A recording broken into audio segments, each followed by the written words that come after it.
It's been raining all day today, all day yesterday, and the day before that, and the day before that. So I'm not really in a summery mood, to be honest, but I don't care. We're gonna manifest it. I put on my favorite summer earrings. They're little strawberries, as you can see.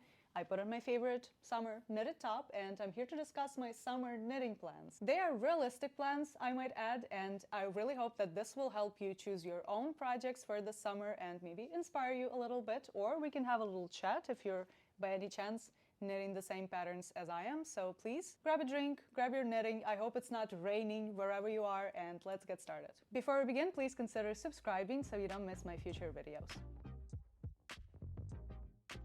It seems like manifesting worked because it's a lot sunnier today than it was yesterday. Now I kind of want to record this video as quickly as possible so I can enjoy the sunshine finally, but still I'm gonna go through my list, and I'm mostly gonna be knitting garments this summer because I feel like my summer wardrobe is a bit lacking, especially compared to my cold weather knits, which I have plenty to choose from. I want to have a bit more variety in my summer knitted wardrobe. I'm starting the season with a completely blank slate. I have no works in progress at the minute, and I can just choose whatever pattern I want, but I wanted to keep this list brief because maybe it seems counterintuitive, but I get so productive during the summer, like insanely productive because of the daylight. I just want to leave plenty of room to be able to work on some other designs I might like, any just other crafting endeavors I might want to get into. And I specifically want to really get better at sewing this summer. And also, since summer is great for like lightweight knitting, I want to really take the time to get better at lace knitting, and that's actually where the sponsor of today's video, Craftsy, comes in. Craftsy is a wonderful online resource for all things creative. They have over 2,000 classes in more than 20 different categories. They have classes in, of course, knitting,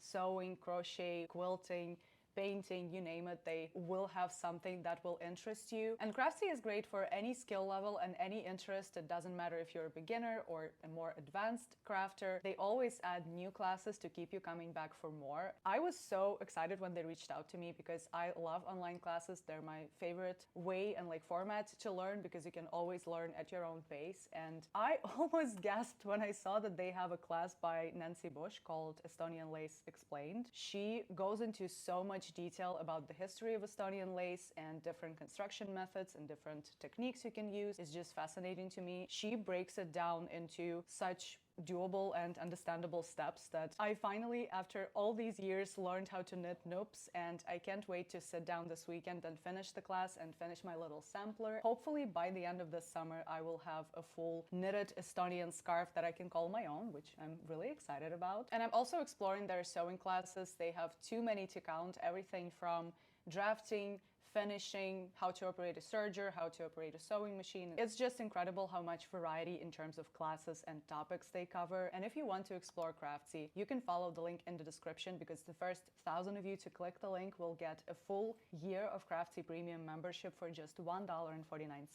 And again, this includes every single class in every single category for a full year. So please follow the link in the description, and thank you so much Craftsy for sponsoring today's video. I want to start this list with the twist loop top, which is another loops pattern. It's been in my mental queue, so to speak, for a while now. I bought it maybe 2 years ago, but I didn't really think it through at the time. At first glance, I thought I could just knit it in sock yarn because I looked at the pattern pictures and the needle size it's knit in, which is 3mm needles, and decided I could probably make it work. But no, because when I made a swatch in sock yarn, it ended up being way too big. Just the actual stitches were way too big. Then I tried multiple other yarn options and it still ended up being too wide for this gauge. The recommended yarn for this top is classified or like displayed as fingering on the Ravelry page, but it's actually a lot thinner than fingering weight yarn. And it also has been discontinued since the pattern was released. I tried to type it into Yarn Substitutions website, but nothing really came up. So I just got discouraged last year and moved on to other projects. Okay, I have a little update. Since I recorded the video, I received an update email for the twist loop pattern, and it now has more yarn options. The original yarn suggestion has been removed, and it also has some fit improvements in the actual pattern as far as I understand. So if you bought this pattern before June 2025, maybe update the PDF file. And I really wish I had these yarn options sooner, but anyway, let's get back to the video, because I do really like the fit of this top. It's this racer tank top. It doesn't have this super curved racer back, but still the armholes are pretty deep and the shaping is quite involved, so to speak. I also really like the high neckline. Because of this involved shaping, I didn't want to recalculate my gauge, especially in terms of row gauge. So instead I bought thread weight yarn, which is something I talked about before. I really like thread weight yarn, specifically for projects like this when you have to get a really specific gauge. This yarn is a super fine merino and silk blend, and I mostly wanted to try it because of the silk. I was a bit intrigued how the silk would feel in this one. It has about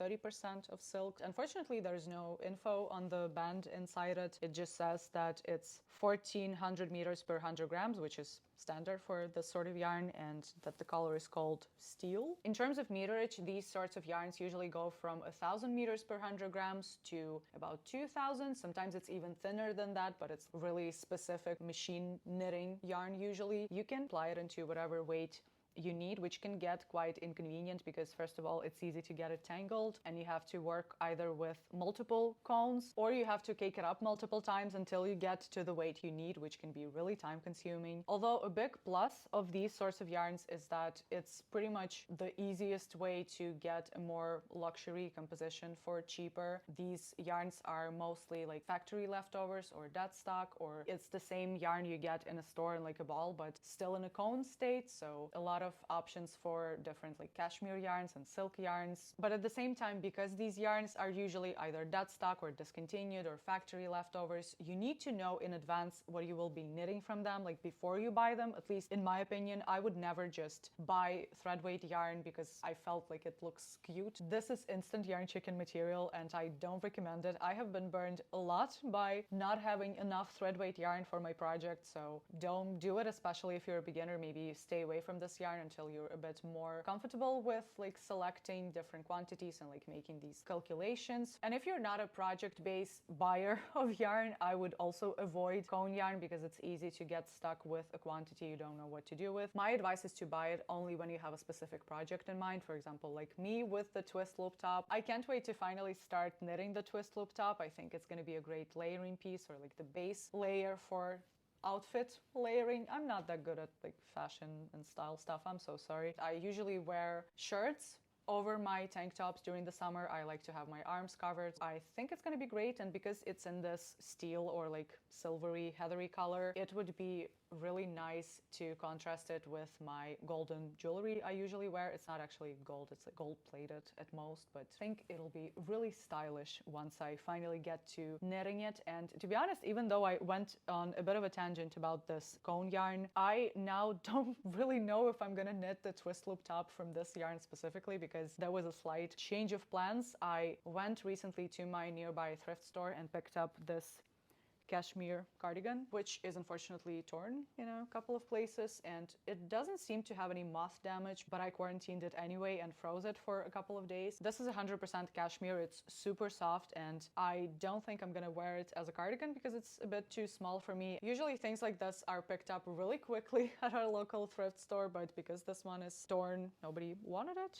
except me. I think I will harvest it for yarn. I will just unravel it, steam it, then I will also make a swatch, and I feel like this would be just right for the twist loop top, but since I already bought yarn for it, I don't really know. It means that I can't really start it before I harvest this cardigan for yarn, and I'm not sure, maybe I'll make two. I'll have to think about it. But anyway, that's the first project. The second sleeveless top on my list is the Chantal top by Moreca Knit. I really like her whole Chantal collection knit in this all over slip stitch, and her patterns in general, her designs are really beautiful. She goes into so much detail in her instructions. The amount of effort she puts in is incredible. I really liked her pattern. For the Chantal sweater, which I tried to knit in February, but I unfortunately had to frog that project, I discovered that my tension when I'm knitting in slip stitch in the round versus flat is really different. The flat swatch is a lot more loose compared to the in the round swatch. It meant for that sweater that I would need to change my needle size from 4 to 4.25 to knit in the rounds, and I tried 4.5 just before you ask, and it was way too big, it was way too different, so I needed 4.25, which is a really niche needle size, which I didn't have, and I still don't have it. I'm not intending to buy it. I just decided to frog that sweater and try something else. By By that point, I had other apprehensions about that project. I realized mostly that I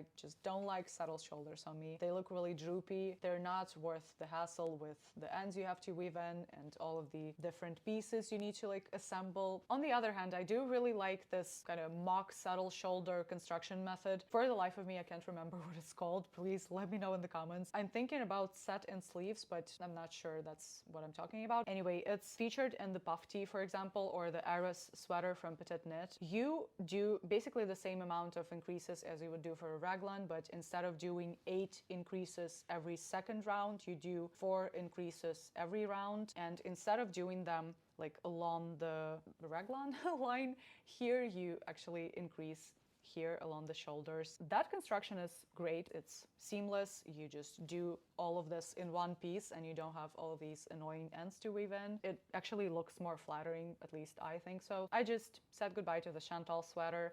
And I know this is going to be a tangent within a tangent, but when I was editing my last video, I saw just how many failed projects I mentioned, which made me feel a bit embarrassed. But then I realized that it's actually a nice thing to share. Not every project has to work out. I can't even begin to count the amount of projects that I did because I didn't want to give up on a project, even though I already had this like hunch that I won't like it or something isn't working about the pattern or the fit or whatever it might be. And I always ended up with a project I never used or a garment I never wore in the end or always had regrets about. That's why I think it's actually healthy to sometimes abandon a project, not like put it into UFO pile, but really decide that you're not going to continue with it if you're doing it mindfully and you really understand why you are saying goodbye to that project. So I don't miss my Chantal sweater. I think it was a good decision to frog that project. At the same time, it wasn't a waste of time because it helped me realize that I don't like saddle shoulders, and now I just don't need to experiment with this construction anymore because I tried it multiple times and it just doesn't work for me. But I do really like, as I said, the Chantal collection. So I like the Chantal top, and it doesn't have the same slip stitch issue because it's knit flat. It doesn't have any sleeves, and I can just knit the front and the back separately and attach it at the sides. But I kind of want to do the same thing as in my Amy slipover and add ties instead. The original top does have these pretty deep slits on the sides, so I think I'm gonna play around with it. I'm not really sure about the yarn. I don't have the yarn selected for this top. I think if the cashmere yarn works for the twist loop top, I will instead use this silk merino to knit the Chantal top, but I kind of want to knit this top with the original suggested yarn from Gepard Garn. It's a silk linen blend. I really want to try this yarn, but I need to figure out how to get it to Ukraine without it costing way too much for delivery. And another option, I guess, would be to just use Lene. I do have one ball of Lene in this like dark graphite color left over from my Palma tea, which is spoiler for my next podcast, I guess. I can just buy more and make the top in this dark color as well. So again, I'll have to figure out some stuff. And the last sleeveless pattern in my plans for the summer is the Elsi Vest. The Elsi Vest is a really nice minimalistic design with a crew neck and lovely cables all over. It actually has shaping integrated into the cable design at the armholes, which looks really, really polished. I also really like that this pattern has a schematic and it gives you general kind of directions on how to make a swatch for the cable motif and how to measure your swatch. I wanted to make another dark slipover. Ever since I finished my Amy slipover this winter, I have been wearing it a lot. There's something so appealing about dark knits and like black knits in particular. I realized that sometimes when I like a pattern and it features a black version on the pattern page, the thing I actually like about this pattern is the black version of the project. I'm sure the Elsi Vest will still look beautiful in a lighter yarn, but I need it in black. It's really versatile, and I think black makes me look not older than I am, but like more put together than I am usually. So when I saw that a viewer has gifted me this pattern, I just went straight to my local yarn store. I ran to my local yarn store to pick a nice dark yarn to knit this with, and this is what I ended up with. It's 60% cashmere, or like 70%, yeah, 70% cashmere and 30% polyamide, which first of all, I don't think it's like the highest grade of cashmere. It's really soft, but it doesn't feel the same as like that thrifted cardigan, for example. Yeah, it does have polyamide, but I think there's nothing wrong with polyamide. It's actually great for durability. And this yarn has this really interesting curly texture. It says effetto onde. And this is exactly what I was talking about with cone yarns. The store only had this one cone left. It has 350 grams in it. And this yarn might be a little bit too thin to knit this pattern without pairing it with anything. If I wanted to hold a double, for example, I can't really do that with this cone because it will only give me about 700 meters to work with, and I need about 1200 for my size. I picked up the whole cone anyway just to be sure I have enough in case I wanted to make some adjustments, plus the cables really eat a lot of yarn. I searched through my stash at home and found this leftover mohair from my Amy slipover. This is a really thin kind of nylon mohair. It's much thinner than silk mohair, but it's a commercial Alize mohair. It's available pretty much everywhere, which famous last words. I know I do want to buy a lot in advance. Like not a lot, but like I think I need 2 more balls. I made a swatch and I really like that this cone yarn is not actually black, but it's this dark heathered gray, and the darker black mohair really fills in the stitches, so I really like the blend these two yarns create. I do have some concerns about this vest. I think I need to do all the shaping in the daylight, because when I was making the swatch last evening, I noticed just how hard it is for me to see the stitches in this specific yarn combo. When it was just this yarn on its own, it wasn't that bad, but as soon as I added the black mohair, it's just impossible to see anything. And my approach with dark yarn usually is to knit it with something white or like light on my lap, either a light throw blanket or lighter pants, because otherwise it just all merges together and my eyesight just can't handle it. And I do understand why some people really avoid black yarn, but the finished object from black yarn just suit me so well, if I can say so myself. The coolest thing about it is that you can really dress it up or down. I really like the style on the pattern picture, where it looks kind of casual and sporty with a t-shirt. But I think if I wear it with something like a bias satin skirt or maybe a dress underneath it, it still will look really cool. So I just hope it doesn't ruin my eyesight. The next upcoming project I want to discuss is the plain yoke blouse, which is a Lene knit pattern. I've had this pattern also for maybe like 6 months. I wanted to originally knit it in a different yarn, but recently, as I mentioned in my last video, I picked up this linen yarn from my local yarn store. It's a solid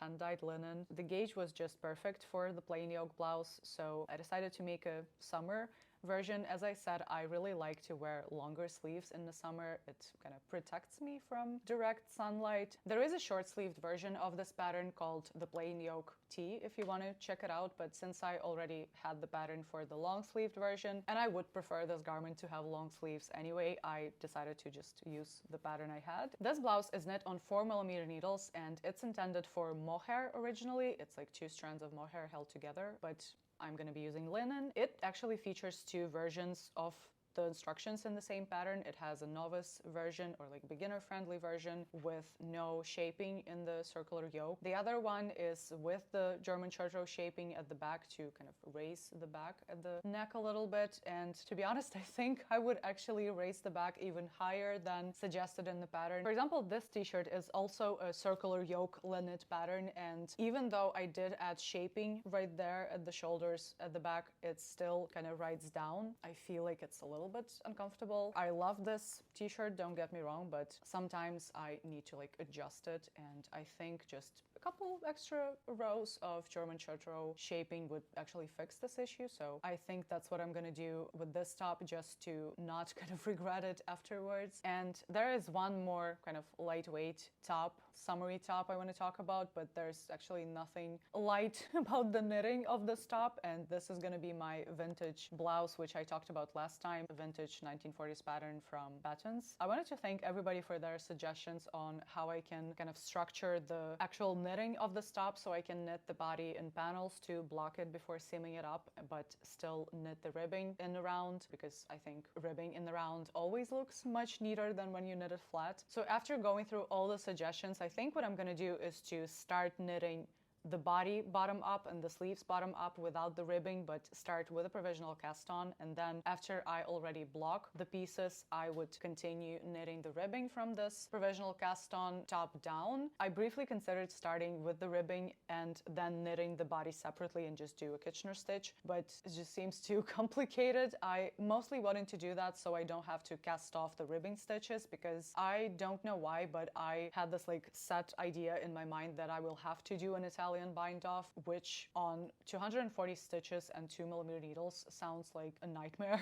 To be honest, I really didn't want to do it, but then I thought that people in the 1940s probably couldn't care less about which cast off method they use for their garments, so I don't think it's going to be that bad or noticeable. The yarn I'll be knitting this with is the alpaca silk from Sandnes Garn, which I also showed last time. I will be knitting the body with this yarn, but this design also has a beautiful Fair Isle or colorwork band at the neckline. It's not really a yoke, it's just this really beautiful colorwork detail. And I did go to our local embroidery store, which was really fancy. If I was an embroiderer, I would be obsessed with this place. I went there because I wanted to pick up some embroidery wool to use in this colorwork band, because I didn't want to buy more of this yarn just to use like 20 meters of it. So I picked up some embroidery wool from DMC. I decided to go the porcelain route with this one. I'm gonna hold this yarn double because one strand is just not enough for me to match this yarn, and my only concern is that I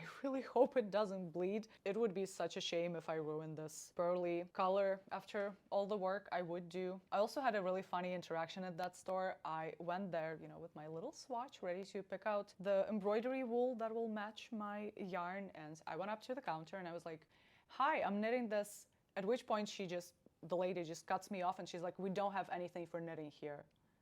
It was just so funny. She was just, you know, not rude, but like she was determined to let me know that they don't have any knitting supplies. I tried to explain what I wanted and she understood, and she got kind of embarrassed. She was really helpful after that. She let me like go across the counter and look through their selection of this DMC wool so I can choose the colors I want, but still that was really funny. I don't know, did I miss any kind of like rivalry between embroiderers and knitters? Like, am I missing something? I also in turn kind of embarrassed myself at that store because I know nothing about embroidery, and specifically about embroidery like notions and stuff. I know that Ukrainians pride themselves in their embroidery traditions, or like our embroidery traditions, I should say, but it's just not my thing. I'm a knitter. I don't really know what most of the stuff in that store is used for. So when I was picking out my embroidery wool, like behind the counter, I saw that they have beautiful metal pins in different designs. I just assumed there were pins like in, you know, souvenir stores, and I asked how much they were. And the lady looked at me like I was an innocent child just asking this really naive question, and she was like, "They're not actually pins, they're magnet needle holders." Maybe she thought that it would make me less interested in those pins, but it actually worked the opposite way around, because this is one of the most convenient notions I've ever bought, to be honest. This is a magnet needle holder, which you can attach pretty much anywhere. It has this other kind of little tablet, which, you know, it's pretty powerful magnet, so you can just attach it to your project bag or maybe to your, how do you call it, embroidery hoop. They had so many beautiful designs, but most of them were season themed and not summer season themed. I just picked up this little Ukrainian khatka, just really cute. I also wanted to shout out a person on Ravelry who is an absolute angel, because they put a chart for both colorwork and lace from this pattern on their pattern page, or like the project page. It has been so useful. I don't think I would have understood that pattern without this person. I do kind of understand how to read vintage patterns, but they can be quite mysterious. For example, they use the term yarn front instead of a yarn over, and some other terms which you have to figure out on your own from just context of what is being knitted. And they also like to make mistakes sometimes, which makes it a really adventurous, you know, endeavor to knit vintage patterns. But thanks to that person, it's a lot more simple for me to knit this blouse, and I can't wait to get started, even though I'm a little bit scared. I'm also planning to knit 2 cardigans this summer, and the first one is the Jenny jacket V-neck from Petiteknit. And a very keen viewer might ask, how are you knitting the Jenny jacket if you are on a Petiteknit ban? Well, that's because I'm breaking it. I'm gonna be using this yarn, which You might be familiar with it. This is a cursed yarn, and I'm not gonna get into it, but I just needed a comfort project, and Petiteknit is my kind of comfort designer, so I like smocked fabric and like smocked knits, but unfortunately there are not a lot of them like on Ravelry in terms of like pattern variety, but the Jenny jacket is great. I'm specifically knitting the V-neck version because it's knit top down in just a standard drop shoulder construction instead of bottom up with the raglan that is seamed up. I just don't want to knit it bottom up. As I said, I want this to be a comfort knit. And smocking is actually super simple. It's basically just knitting ribbing with these little wraps around your yarn every couple of rounds. So if you haven't done it before, please try it. It's really fun, and the fabric is so textured. It almost looks like cables, but it's much simpler, so I do really recommend it. The Jenny jacket is knit on 4mm needles, and it asks for a really classic combination of fingering weight plus silk mohair, and as I said, I'm going to be using the cursed yarn plus silk mohair. This yarn is not a fingering weight yarn, but I did make a swatch and I hit gauge. I really like the combination of these yarns, and I actually don't have a white or like a light cardigan, knit cardigan in my wardrobe, so I think it'll fit right in and I will find a lot of use for it. Of course, the best part when knitting a cardigan is choosing the buttons, so that's also a step I'm really excited about. The special guest is here. Excuse me. Are you done? Bye-bye. One more cardigan I want to knit this summer is the Puro Cardigan Light by Yamamuro. I chose it because, first of all, I really like her designs. There's something so beautiful and almost like tranquil about these minimalistic and sleek Japanese designs. Not all of them will look good on me, I think, but just from like maybe a fashion perspective, I think they look really beautiful. And also I wanted to knit something in a lighter gauge. As I said last time, I do have this Loch Lomond in this navy color and it's super soft. I was knitting my Harriet sweater from the same yarn in a different colorway and I enjoyed working with it so much. It's just so soft, and the lighter gauge makes it really warm but really comfortable to wear. So I wanted to knit a cardigan from it. It's not that I want to complain about the amount of yarn suggestions for patterns that are just fingering weight plus silk mohair, because I also enjoy this combination, but I really struggled to find a pattern for a cardigan that is just knit in one strand of yarn and with a recommended needle size of like smaller than 4mm. That's mostly either 4.5 or 5. And the thing about Ravelry, when you put the needle size in your like advanced search features, it will just show you the patterns that use this needle size on like the cuffs and like the smallest finishing details. So I just really had to scroll through the patterns. I like this design by Yamamuro. I bought it and was just, again, really impressed by how thorough it is. It also does have a schematic, and even though it looks really simple, it's just a raglan stockinette cardigan, a little bit oversized. But if you look closely, the raglan line at the front is actually curved, so it's more like a satin sleeve, and it's actually a garment that has a potential to like carry over into other seasons. It's not that I only can wear it in the summer, because this yarn, even though it's quite lightweight, it is actually really warm. And I have to admit, I originally didn't buy it for this cardigan. I bought it for porcelain yoke sweater, even though I am like the #1 fan of Lene. I actually don't like the porcelain sweater pattern. I think it looks kind of wonky. I don't want to be too mean to this pattern. I know it's a classic, really popular, trendy pattern, but compared to the Harriet sweater, the fit is kind of amateur.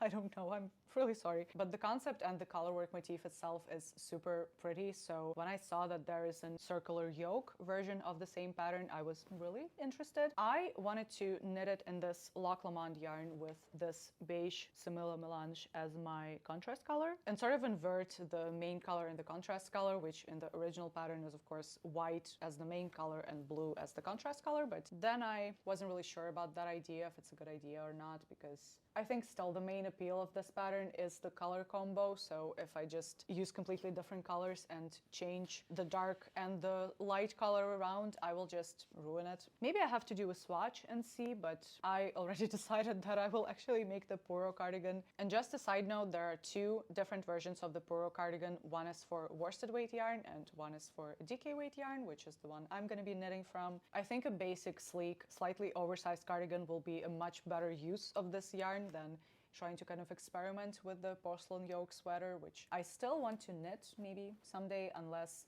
I see another colorwork project I really want to do. Probably I will follow the original colorway in some way. And that's actually all in terms of garments I want to knit this summer. I don't have a lot of plans in terms of accessories. At this point, it's still pretty vague, but I know for sure that first of all, I will try and learn how to knit Estonian lace and finish that class and make an Estonian lace shawl. And I think I'm going to be using the motif described in that class. She uses this all over leaf motif with noops, which is still complicated enough, don't get me wrong, but I think it'll be easy to memorize after a while. And I also have the yarn picked out. I will be using this mohair I already had in my stash. It's this really nice creamy off-white, and interestingly enough, it was originally intended for the plain yoke blouse when I still wanted to do it in alpaca and mohair, but now it's free again. For now, I just need to finish the sampler. And another plan I've got is to use up my sock yarn, which is actually the only sock yarn I have left. It's leftover from my advent, which I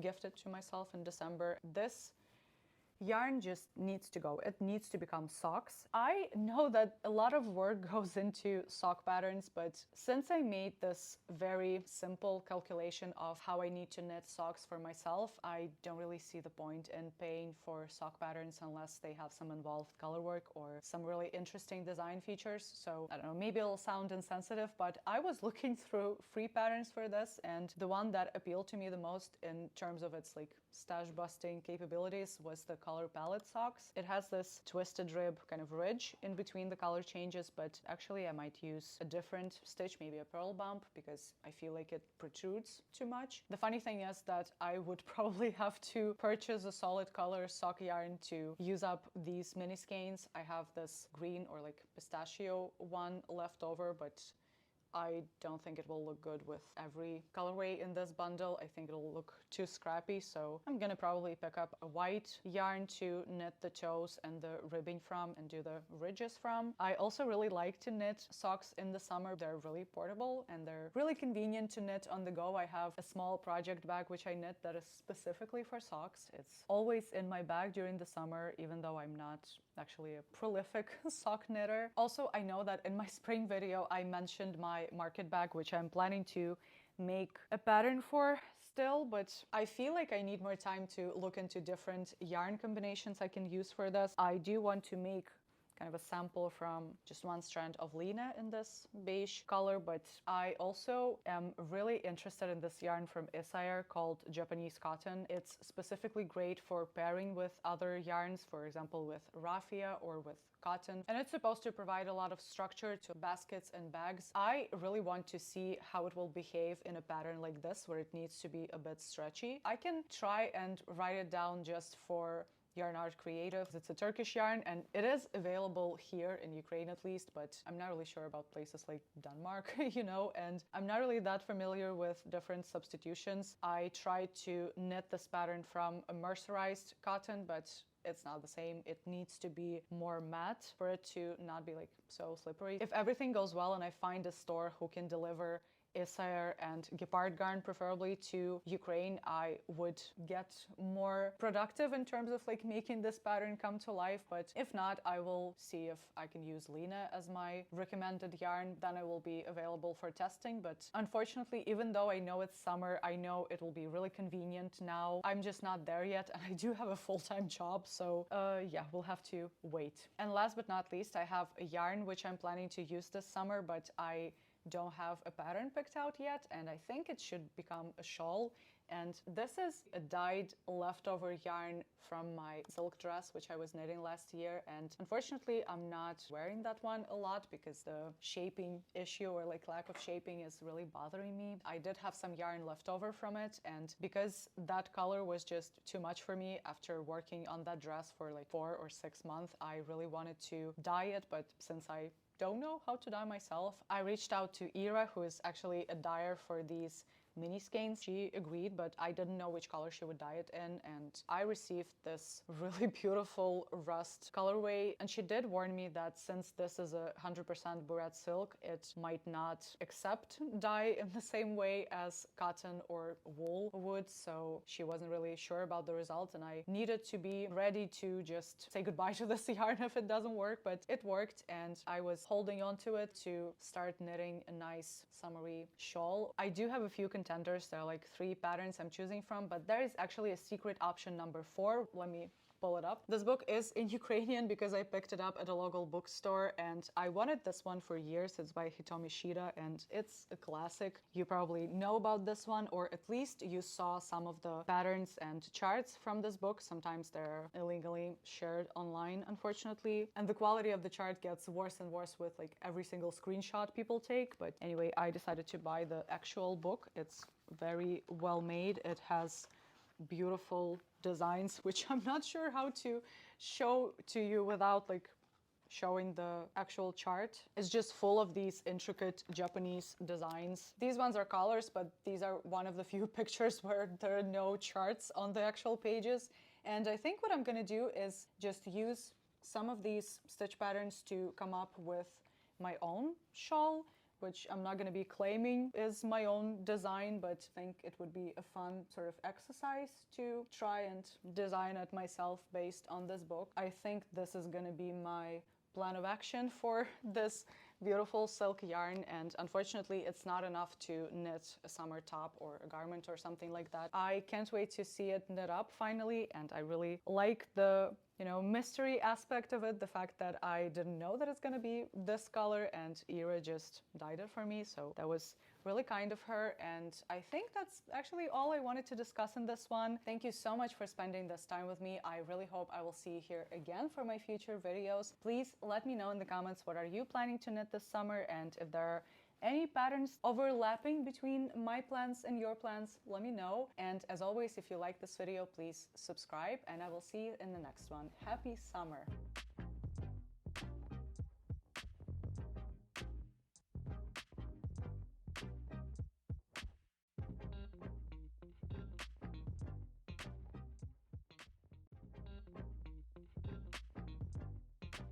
And huge thanks to Craftsy for sponsoring today's video.